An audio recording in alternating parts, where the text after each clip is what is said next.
And it takes us to what I think of is like one of the more frustrating aspects of all of this is like once somebody has listened up to this point and they say, yeah, I'm in. I want to get these things out of my diet. I don't want to eat these ever again. I'm motivated.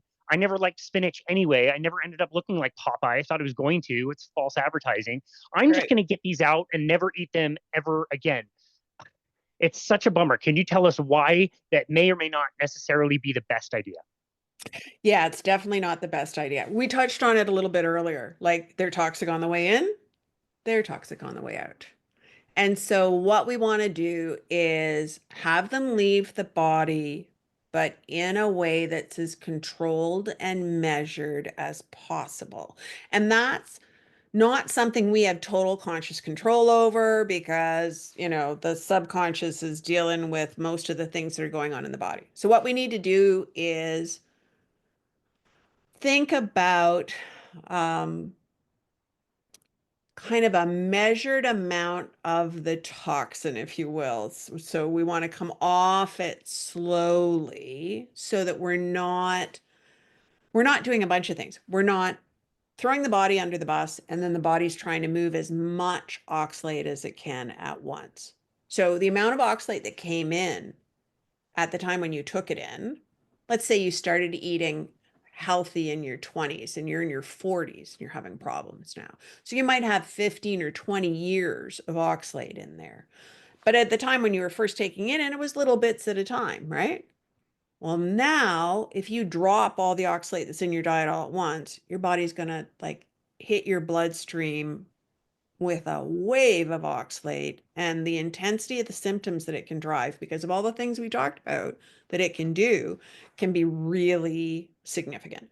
And back when I went low oxalate, which is now an astonishing to me 17 years ago, Wow. we didn't know about that. And I did waltz my butt into ER a couple of times. This is not what anybody wants to be doing as part of this process. So if you think about, for those who know anyway, about heavy metal toxicity and how careful you have to be when you're chelating it out, like you don't want to overdo it, you don't want to mobilize too much, you want to stay within the bandwidth that the body can handle at any point in time. Well, the kinds of rules like that for heavy metal removal are pretty much the kinds of rules you should follow for oxalate removal. Because, yeah, it does get this additional kick at the can. And, you know, we're more vulnerable 20 years down the line than we were when we first started eating high oxalate. So that's the other thing. Your health status isn't the same as when it went in. So we just need to think about, okay, I'm going to bring it down. I might even bring it down very slowly. Because I don't want to overdo how much oxalate my body's going to want to start to get rid of then, because you need to be able to weather this process too. So if you start at it too hard and it's leaving the body too aggressively, then you can end up with other kinds of problems that I've seen people end up with, which is really from the abuse the immune system's getting as everything's leaving. So all this inflammation is being driven, the mast cells are being irritated, all kinds of things are happening.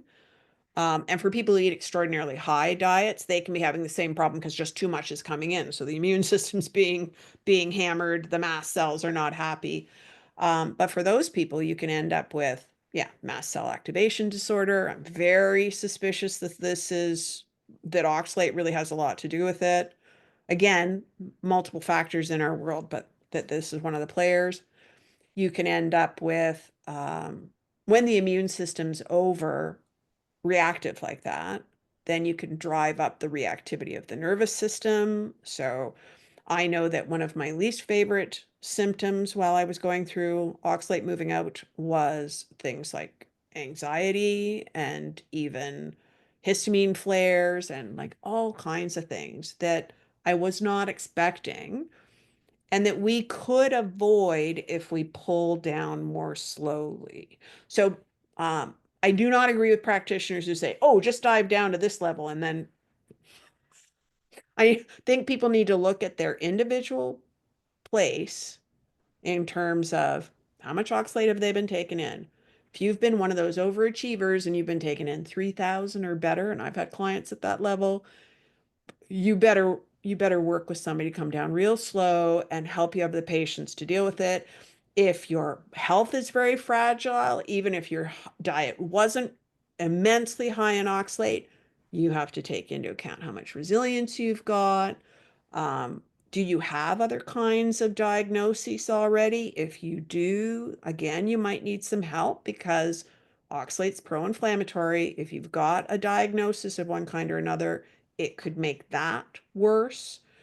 Um, and honestly, there are some really simple strategies that can be helpful here. I sometimes have people do kind of a wave where they have a higher oxalate day, a mid, a low, and then maybe they stay low for a day or two, and then maybe they go back up to the high and do this again. Because what that intermittency does is keep your body paying attention to what's going on. So your body's going to fight for homeostasis, right? I want a predictable something. If I'm the subconscious trying to deal with the body, I want a predictable something. So if it looks like you've dropped oxalate and you're staying low, I've got a predictable something. I'm going to start moving lots of oxalate. Okay, so we don't want it to do that. So if you're doing this, then the body has to go, oh, I can move some. Oh, okay, now I have to wait. Oh, I can move some more. Oh, now I have to wait. But if you sort of push back, if you will, at the body with a little bit of oxalate, measured dose, let me say measured dose of oxalate in the gut, then the body will oftentimes respond with, okay, I have to make the tissues wait because I've got this stuff in the gut. And so I have to make sure that gets cleared before I do the next thing. So there can be a little bit of nuance. Maybe even we're kind of waltzing. We're doing a little bit of a waltz with this, right? You're going in the right direction, but you just can't linearly go there. It's a little more like, yeah, waltzing or sailing, right? You know where you want to go when you're sailing, but if you've ever sailed, you know you're going to have to tack, right? And that's really what we have to think about when it comes to oxalate. That's a good explanation. If I were working with you and you were telling me that, I would fight back against you so hard. I would resist that idea because I'm so convinced that I don't want to eat any more spinach and sweet potato. And so to hear that I have got to work it back in every third, fourth, fifth day, whatever it is, I would resist it so hard until I probably had a really nasty dump and suffered so poorly that I was like, "Oh, you were right. And I wish I would have. I wish I would have listened to you in the first place."